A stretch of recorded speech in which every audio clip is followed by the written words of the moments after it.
Okay, Card, thank you for joining us. It's been a very hectic weekend in a way that just yesterday, the Chief of Air Staff of India announced after like 3 months that India has shot down Pakistan's five fighter jets. What do you have to say about that? They might as well not do it. I mean, by this time, India already lost the war of narratives. I think they did it in response to a recent Reuters article, which talk about how Pakistan shut down Indian jet with Chinese weapons. Look, it happens 3 months ago. For 3 months, the Pakistan side on the very next day, they gave a very detailed analysis from their perspective, how they to back up their claim that shut down the Indian jets. Whereas um, I saw the segment that was posted on Twitter of the Indian Defense Ministry briefing. They show some very grainy satellite image pictures. I mean, it's not very convincing, right? Like I don't see any smoking gun. Again, I think they did it just to kind of blunt, uh, the maybe internal criticism about some doubts about the performance of Indian Air Force. Um, it's not helping. It's not helping. It's been 3 months. The India already lost the world narrative, at least on the international stage. I mean, they might still be able to fool people in India domestically, but for I don't think anybody is buying that they somehow shut down six Pakistani jets. This is the first time they made that claim actually, quite publicly. Um, and so far I have not seen any convincing evidence they presented. In fact, they say, oh, we got the intelligence from open source online. And again, he didn't show them. So yeah, I feel like that was totally unnecessary. The best thing they could have done just keep mum and keep everybody guessing, and then that probably be better, and come out with something like some really grainy satellite image and say, "Oh, we destroyed the Pakistan jets on the ground." Well, you can't even make out the picture. What's actually going on? I don't know if they showed any pictures of destroyed jets. I think they just showed pictures of the bases which were attacked, which was no.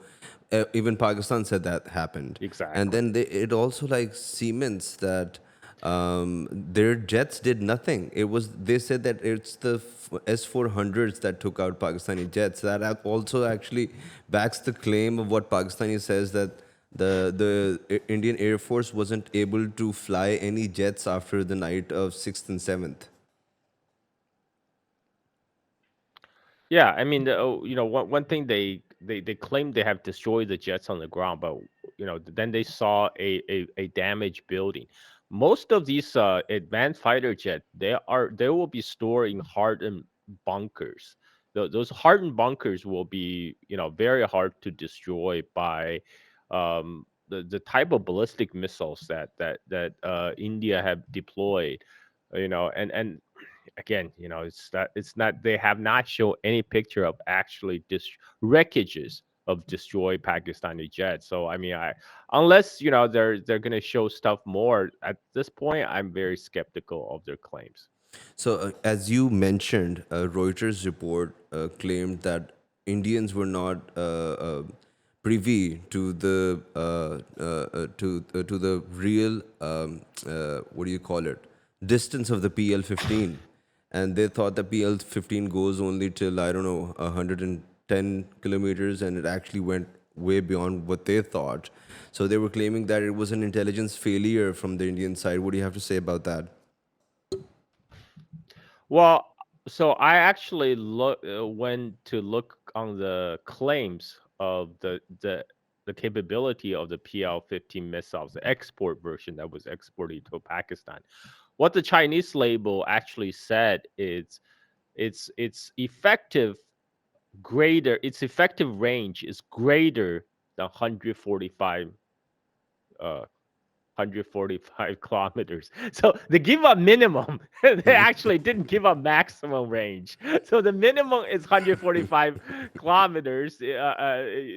But they never told. They never said what. So it is quite possible the Chinese side have intentionally understated the That's what true I'm saying. Yeah. capability of the PL15 export version. They're being very conservative. They just say, hey, at minimum we can hit within 150 145 kilometers.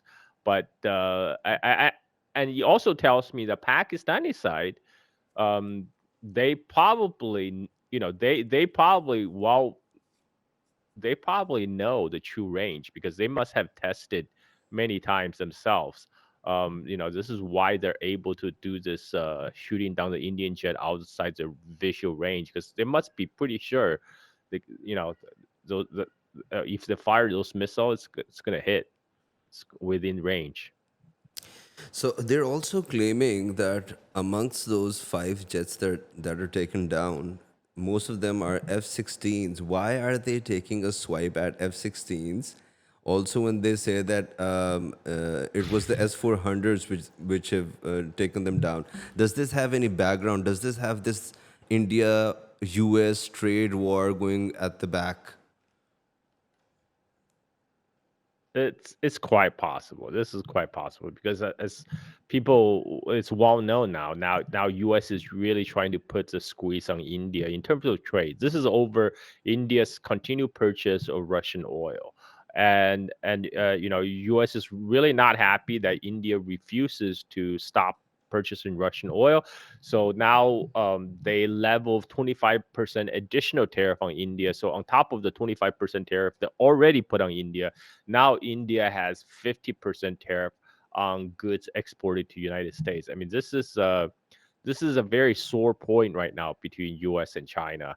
I mean, U.S. and India, and if by claiming that somehow their Russian provided anti-air defense were able to shut down um, U.S. made F-16. This is maybe a dig at the capability of U.S. weaponry as well.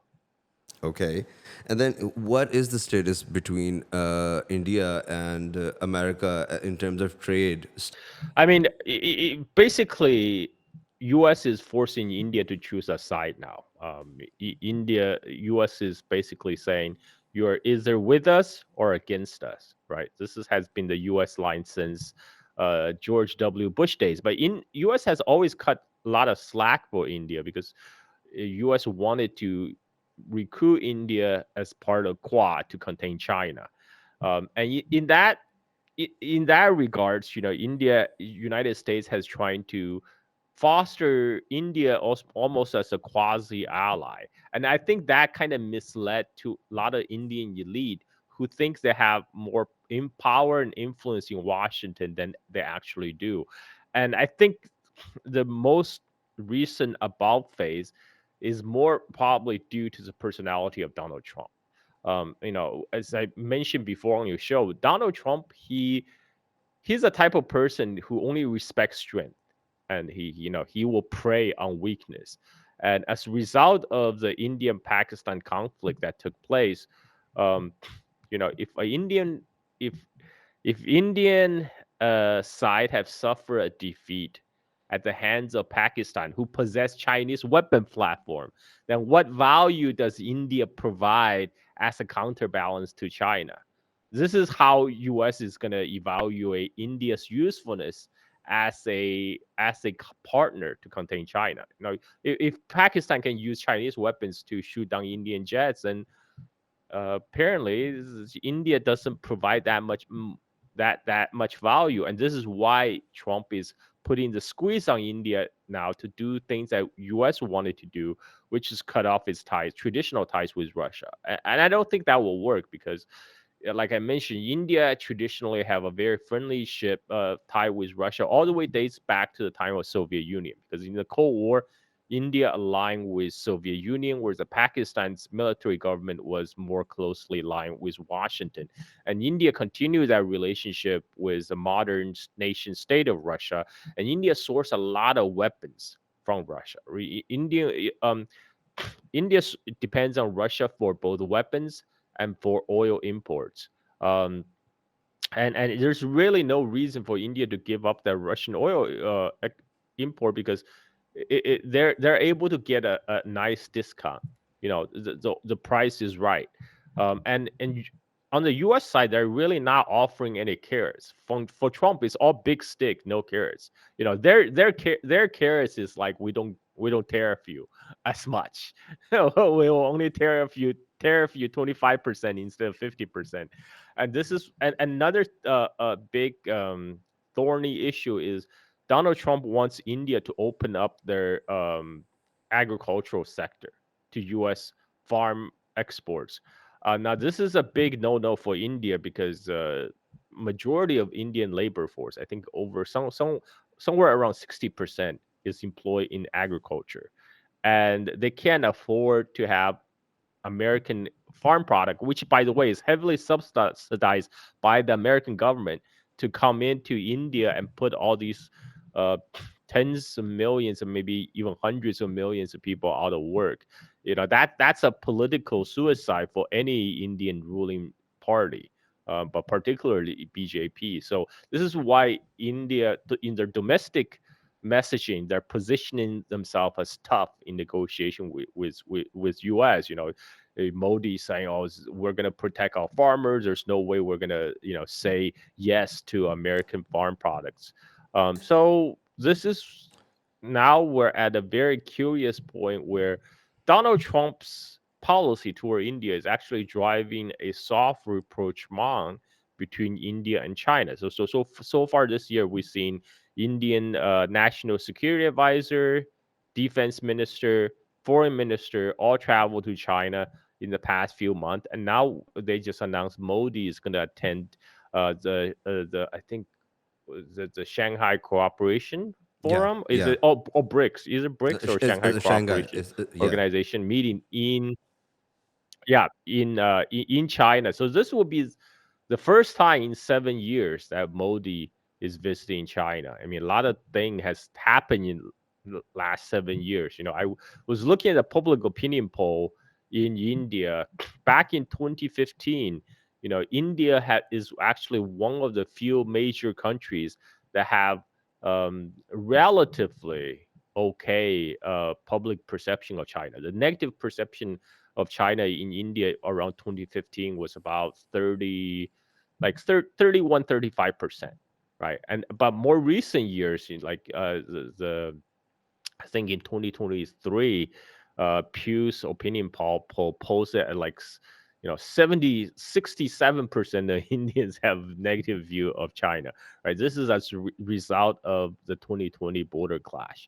So now, in the recent statement by Indian foreign minister, when he talked about his talks with his Chinese counterpart, he actually said we're moving in the positive direction. So it's very obvious. This is because now that in United States is putting squeeze on India, India find itself needs to, you know, to mend its ties with the giant neighbor up north. Uh, what would be Modi looking for when he comes to the SCO? I mean, Yeah, one of the things that they will probably try to negotiate China on is definitely on trade. One thing is China's export control on rare earth. So with this time, when China put export control on rare earth, it's a global ban.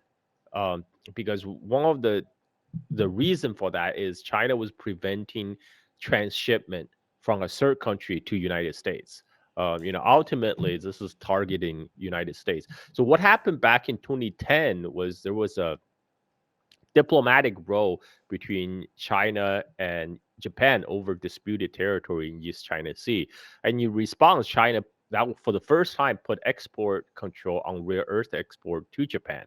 So at that time, Japan decided to build relationship with India to source rare earth from supply from India. But what India actually did was they would just buy rare earth from China, and then they sell it, turn around and sell it to Japan at a premium. And kind of like what India is doing with the Russian oil and gas at this moment. A lot of these Russian oil and gas are not consumed in India domestically. They're being sold off to Europe for a premium price. But this more recent global ban on rare earth is also hurting India's industries, because like I mentioned, the rare earth heat resistant magnets are used in everything, like car motors.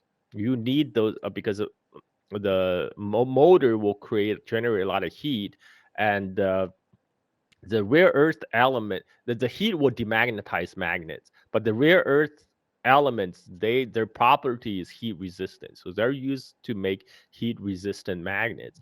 And those heat resistant magnet goes into everything from car motor to like wind turbines. And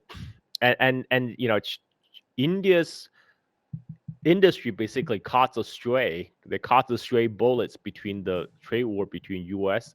and China when China put the export control on rare earth. So I think I expect one of the things to be negotiated between India and China is India will probably want China to lift some of this rare earth restriction toward India, but particularly for like civilian industry. Kind of like the deal that China worked out with US. China will allow 6 month export license for rare earths towards U.S. car makers, but not to the U.S. defense industry. So maybe something similar can be worked out between India and China. And in return, India already relaxed on the restrictions they have put on Chinese investment. So ever since the 2020 border clash, India has banned Chinese apps, they banned TikTok, and they banned a lot of the Chinese investment that was pouring into India, into particularly into the Indian tech startups. Because Chinese investment was one of the major source of funding for Indian tech startups. So that flow was choked off. So, but recently we're seeing signs that India is starting to lift the restrictions, trying to get more Chinese investment into the country. This again is in part to counter the U.S. trade restriction against India. I read somewhere that India was, I don't know if that's true or not, India was backing out of the next Rafale batch. So I'm just thinking that if Modi is also coming to SEO, would he be having his eyes on military technology as well?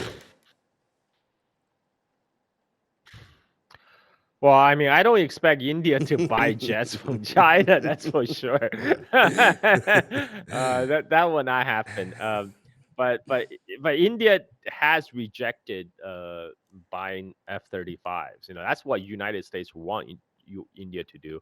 But India also kind of they didn't give a green light to buy the Su-57 from Russia. That was supposed to be a joint development project between India and Russia to develop the fifth generation jet. But India pulled out halfway through, because for some reason they didn't like the agreement, because they wanted code access. They want the source code, and be able to produce indigenously in India. So I think there's some deal that didn't work out, and so now they're looking into some. I heard they're looking into possibly buy this Korean jet as a stopgap measure. Like the Korean jet project was originally developed as a fifth generation fighter, but they have scaled back into like a 4.5 generation. So basically, same generation as J-10C that Pakistan has. So that's probably what India is looking into right now. Yeah. So but yeah. Anyway, I expect tension to ease between India and China for now, but don't expect India to buy any Chinese weapon anytime soon. That's not gonna happen.